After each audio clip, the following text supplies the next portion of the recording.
Hola, mi nombre es Angeli Ríos y el día de hoy les quiero explicar cómo pueden utilizar esta guía cuadernillo con las estrategias para abordar el trastorno de déficit de atención e hiperactividad en el salón de clases. Esto pues generalmente o más específicamente en lo que serían niños de primaria. Espero que la información sea clara y que pues las estrategias sirvan debido a que este trastorno genera una serie de inconvenientes como dificultades para el aprendizaje que afectan pues el rendimiento académico en general de los estudiantes que lo padecen. Entonces, docentes, acompáñenme a ver este cuadernillo y espero que les sea muy útil. Gracias. Bueno, plan de estrategias para niños con trastorno de déficit de atención e hiperactividad en nivel de primaria. Trata sobre el abordaje a las dificultades manifiestas en el aula de clases. Está dirigido específicamente a docentes con el propósito de brindarle actividades especiales para abordar problemas de lectoescritura, problemas de habla y escucha, déficit en general y lo que es la organización de trabajo y la socialización. ¿Vale? Respecto a las primeras 3 semanas de este plan de tratamiento, nos vamos a basar en el diagnóstico. Tenemos que tener un diagnóstico objetivo. Para esto se hace todo parte de la observación directa, por supuesto, pasando por una formulación de hipótesis en la cual se plantean o se identifican esas conductas operativas y no operativas en el aula de clases. Y por último, hacemos lo que es la medición. ¿Sí? Aplicamos los instrumentos por parte del equipo multidisciplinario, en este caso el psicólogo, para ayudar al docente a lo que sería pues ya tener el informe que permita o que designe que exista el trastorno en el salón de clases. Algunos instrumentos psicométricos lo van a poder encontrar escaneando este código QR que tenemos dentro de la presentación del cuadernillo para que entonces vean más a fondo esos posibles instrumentos que le pueden servir a usted en su salón de clases para evaluar a sus estudiantes. También hay algunas características que les dejo por este lado, como para que puedan identificar esa posible existencia del trastorno, como dificultad para adquirir hábitos de higiene y escolares, moverse excesivamente durante clases, esos niños que nos parecen hiperactivos, esa es una conducta muy marcada de este trastorno, lo que es que presenten dificultades para cumplir las normas o seguir instrucciones, que eviten realizar tareas, la baja tolerancia a la frustración, baja autoestima, cometer errores o perder objetos. Ese tipo de cosas son muy características para este diagnóstico. Cuando ya lo tenemos, que se hacen todas las entrevistas, las pruebas, se hace el informe, entonces ahí tenemos que basarnos en el DCM5 y el CIE-10 para lo que es evaluar, digamos, no solo el diagnóstico, sino también esas posibles problemáticas que se pueden presentar alrededor del trastorno y que también sean importantes para trabajar. ¿Listo? También vamos a implementar lo que es un registro de conductas y mejoras. Esos registros de conductas van a ser diarias para que el estudiante que presenta el trastorno y el docente tengan como esa información, esa base de datos que le permita a cada persona implicada en el proceso, como los padres del infante, como el docente, como otros docentes, saber cómo va el seguimiento de este plan con respecto al estudiante que presenta el trastorno. Vamos con la semana 4, iniciaríamos directamente con las actividades en el cual nos vamos a basar en actividades para dificultades de lectura. Nuestra actividad principal es te lo cambio por. El objetivo de esta actividad es aumentar la motivación y la atención del niño hacia la lectura. Generalmente esto nos puede demorar implementándolo 15 minutos, o sea, no digamos que no afecta tanto la dinámica de clase normal, que es ver contenido y todo eso. Y respecto a la metodología, se le va a explicar al alumno que van a leer un texto corto y que por cada palabra bien leída se le va a dar un cromo. Un cromo puede ser una hoja, una estrellita o un papel, lo que sea. Pero esos cromos los tienen que acumular y los va a poder cambiar luego por premios. Al final de la actividad, pues haremos ese número final, el total de cromos que se ganó por la actividad y pues le mostraremos los premios. Los premios generalmente pueden ser materiales o sociales. En el caso de materiales se le pueden obsequiar unos lápices de colores, unos marcadores, unas plastilinas, dependiendo de la edad del niño. Y por la parte social, ya sería, por ejemplo, que sea el ayudante de la profesora, que borre la pizarra, que se siente con un compañero que quiere conversar y así sucesivamente, ¿vale? Esta actividad se puede realizar en diferentes rondas, pero hay que evitar que el niño se agote para que se mantenga su motivación, ¿sí? Los recursos, por supuesto, que serían los cromos y pues el listado de premios ya definido. Seguimos con esta semana 4. Entre otras actividades, vamos a hacer una estrategia de prelectura en la cual los docentes deben narrar historias para proporcionar a los alumnos una experiencia o conocimiento previo. Recordemos que los alumnos, mucha parte del aprendizaje en el salón se hace por ejemplo, como la teoría de Bandura, que es aprendizaje por observación. Si él nota que el docente está dando el ejemplo, ¿sí? Más fácil para él es como fijarse esa conducta y pues intentar hacerlo, ¿sí? Una estrategia de prelectura. También tenemos lo que son los organizadores básicos, como lo que sería tablero del relato, en el cual se divide en secciones un tablero o una hoja de papel para que ellos dibujen y escriban esos acontecimientos de una historia secuencialmente. También está lo que son gráficos o mapas de relato o perfiles gráficos. Por ejemplo, perfiles gráficos se trata que después de leer un libro o un capítulo, el docente debe escoger algunos acontecimientos para desarrollar un gráfico con aquellos alumnos que considere, digamos, más significativos. Entonces, los que les quede como mayor información o recuerdo de lo que fue la actividad o lo que sería el capítulo y el libro, los estudiantes harían como esa secuencia o esa organización del acontecimiento que pasó durante la lectura y desarrollarlo de forma gráfica.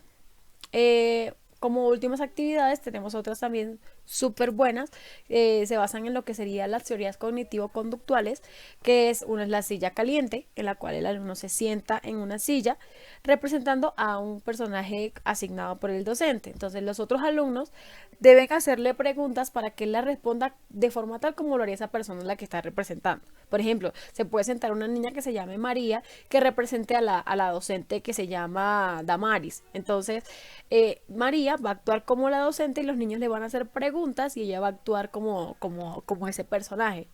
Esta actividad de la silla caliente también se parece un poquito a lo que serían las teorías o las técnicas de role playing y bueno, realmente tiene mucha efectividad.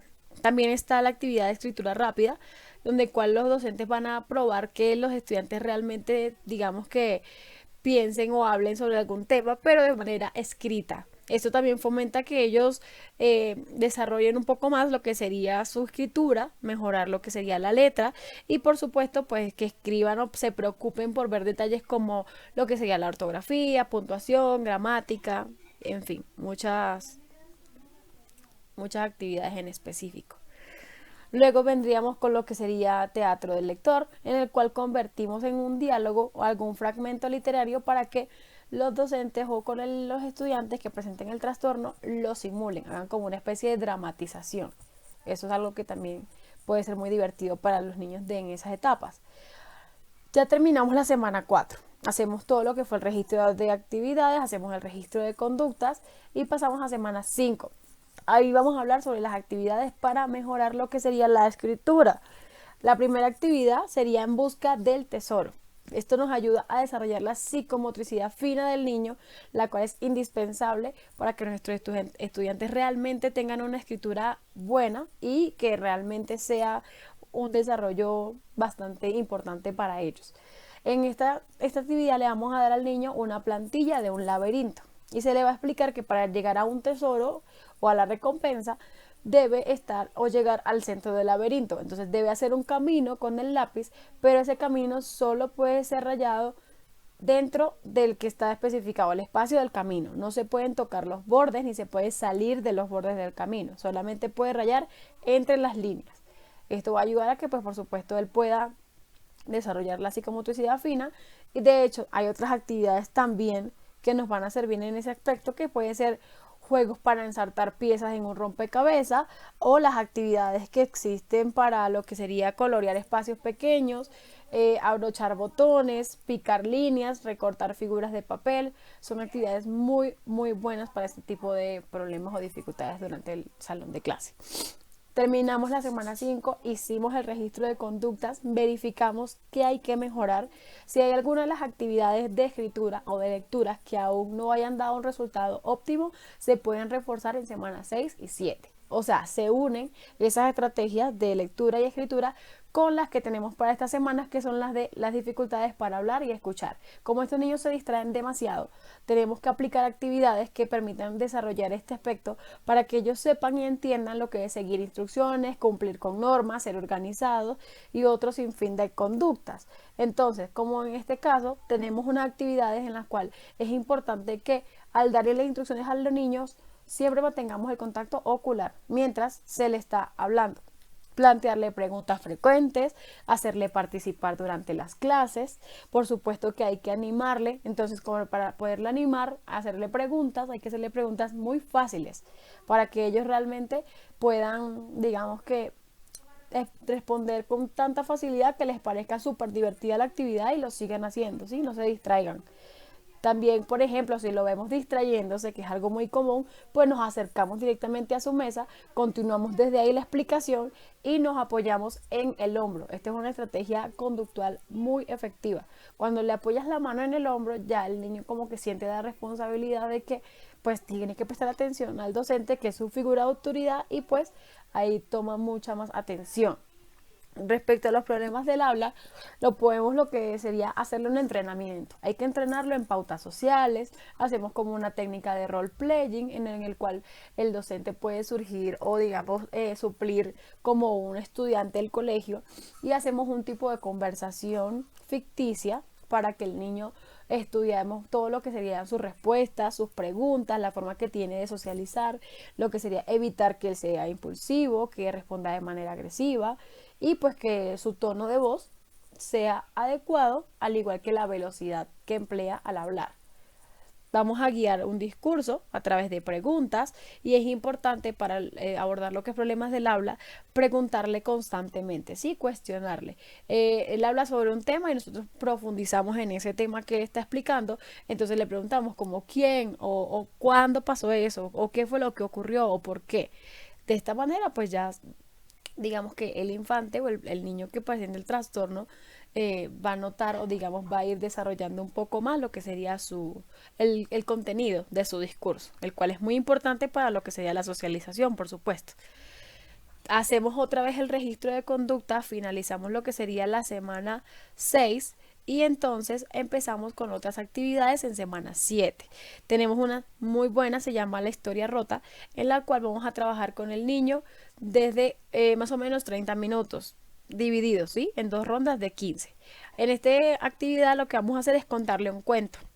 Y en este cuento se le van a dar una serie de pictogramas o imágenes que hablen exactamente de la historia que le hemos contado. En este caso será el niño el que debe ordenar las piezas de la forma tal en la que se le contó la historia, ¿sí? Si vemos que no lo ha hecho, pues podemos hacer una segunda ronda, entonces le damos las imágenes de la historia y se las vamos a dar de manera muy desorganizada para que el niño las pueda ir organizando y contarnos lo que va ocurriendo en cada escena, es decir, va a ser él quien nos cuente la historia a nosotros. En este juego favorecemos lo que sería la escucha activa del niño y también pues va a estar motivado, va a desarrollar lo que es su capacidad para narrar historias, también en lo que sería la parte del habla y el discurso y pues en lo que sería la organización como tal en general debido al apoyo visual que tenemos con el estímulo de las imágenes. En este caso los recursos pues serían esas imágenes o los pictogramas y por supuesto la sala o el salón de clases para poderla realizar.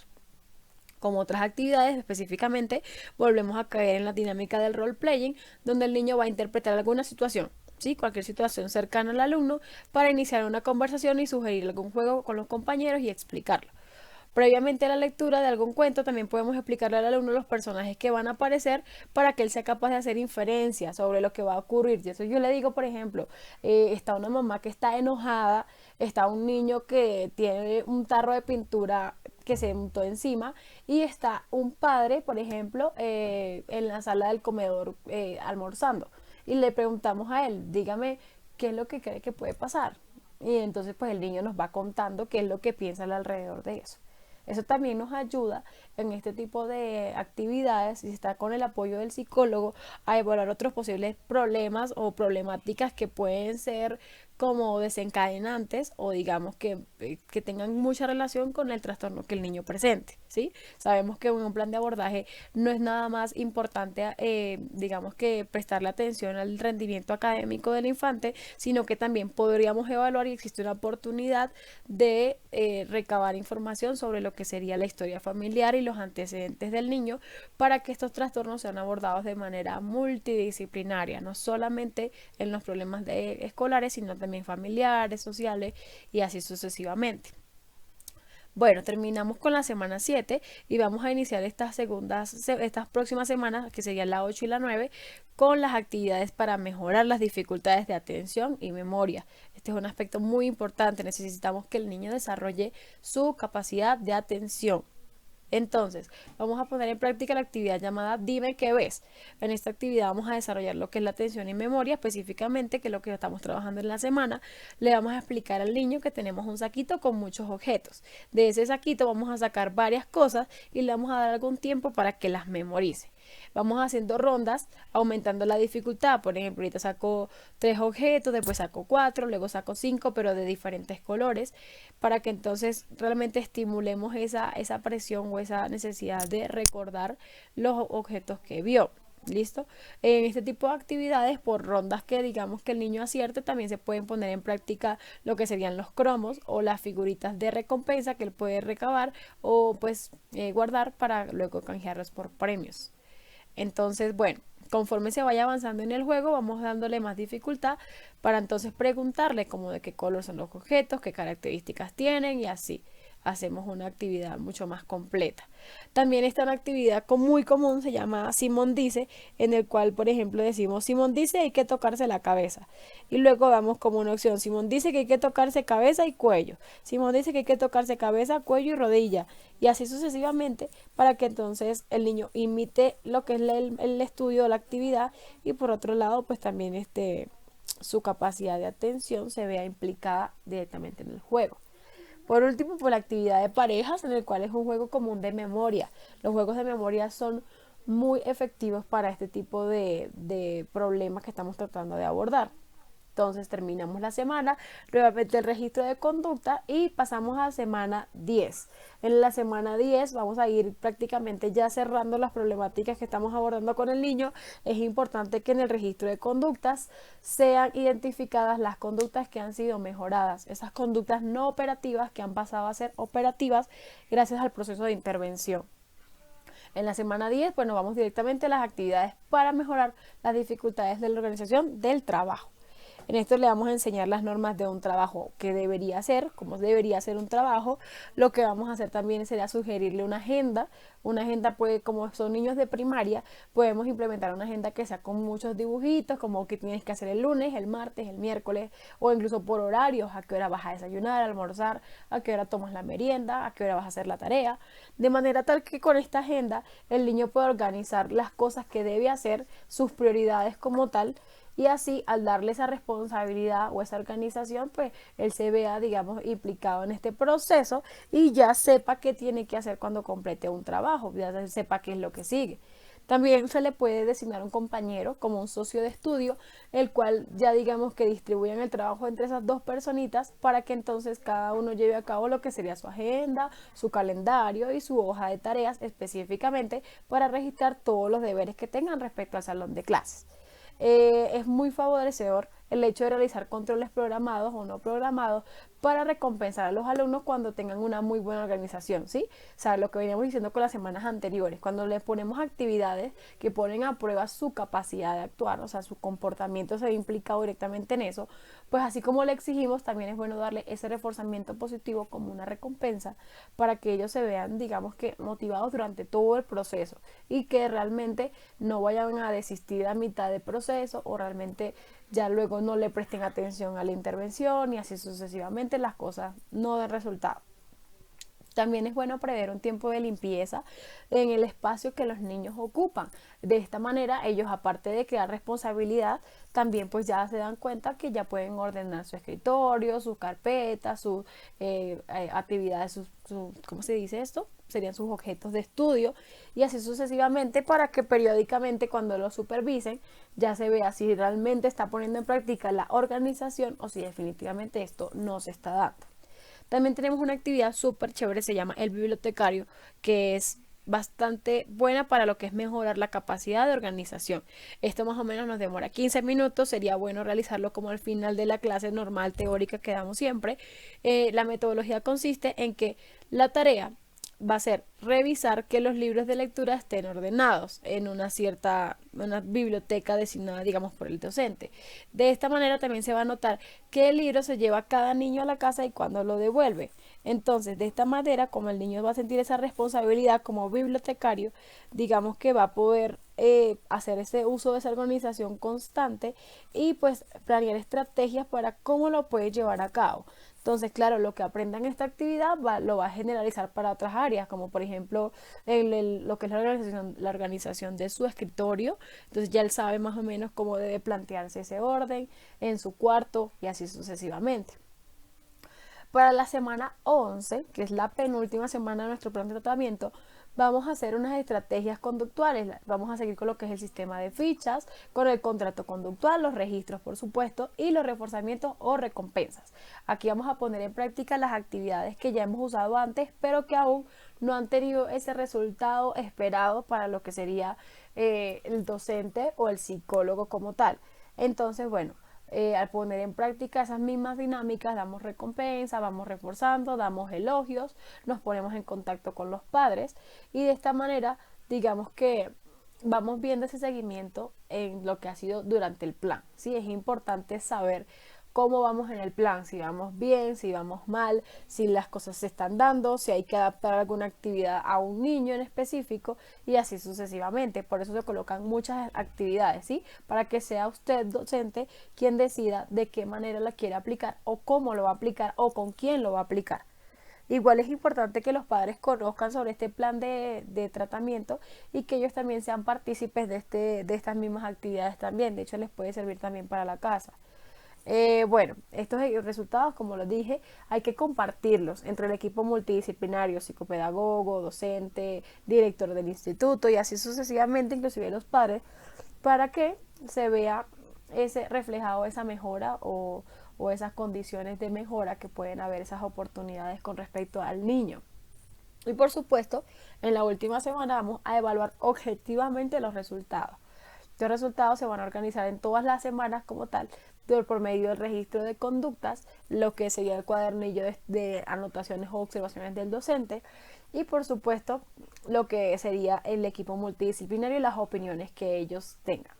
Espero que les haya servido y que la información les haya sido muy útil. Gracias.